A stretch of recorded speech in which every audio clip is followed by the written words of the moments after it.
l'inclusion, c'est pour moi le fait que tous les individus, quelles que soient leurs caractéristiques intellectuelles, motrices, qu'ils soient porteurs ou non d'un trouble du comportement, du développement, puissent s'épanouir dans la société dans laquelle ils vivent, et ce, tout au long de leur vie, tout au long de leur développement, donc de la petite enfance, au sein des structures d'accueil de la petite enfance, chez l'assistante maternelle, mais aussi à l'école, puis dans le milieu scolaire et aussi dans les loisirs, et enfin à l'âge adulte, donc au travail.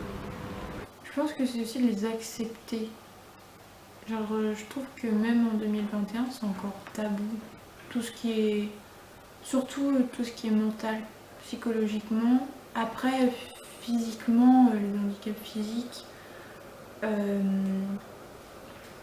On arrive, on voit par exemple dans les centres commerciaux, dans des restaurants, par exemple, on a été, genre, c'est adapté. Moi, j'ai un petit garçon de moyenne section qui vient d'avoir des points rouges partout dans les bilans sur tout ce qui est motricité, parce qu'il marche, il court à peu près bien, mais c'est écrit qu'il ne sait pas sauter, il a des points rouges dans ses bilans, et donc du coup il n'a pas le niveau attendu en fin de moyenne section.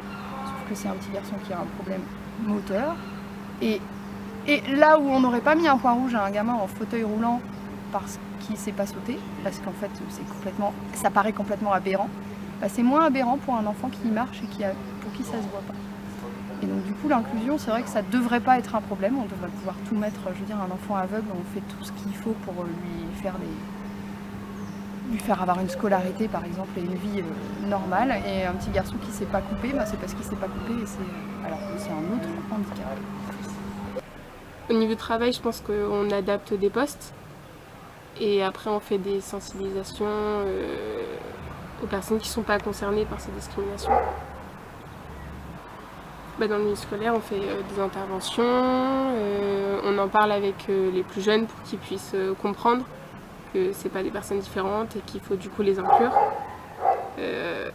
Comme si, que toute personne, il n'y a pas de différence en fait. Il peut y avoir des différences physiques, mais ça ne veut pas dire qu'une personne est supérieure à une autre ou inférieure.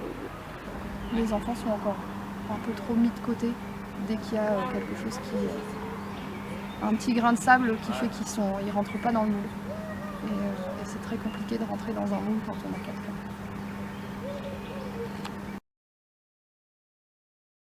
Dans l'idée, c'est que chacun apporte son savoir-faire, son expertise, et c'est de la co-construction de projet qu'on aura aussi mis en place avec des familles, des jeunes ou des jeunes adultes à qui on veut justement donner la parole. On a besoin de leur avis de toute façon, parce que c'est pour eux et donc ça se travaille avec tout le monde. Venez le samedi 2 octobre à la CCI Seine-Estuaire, de 10h à 18h.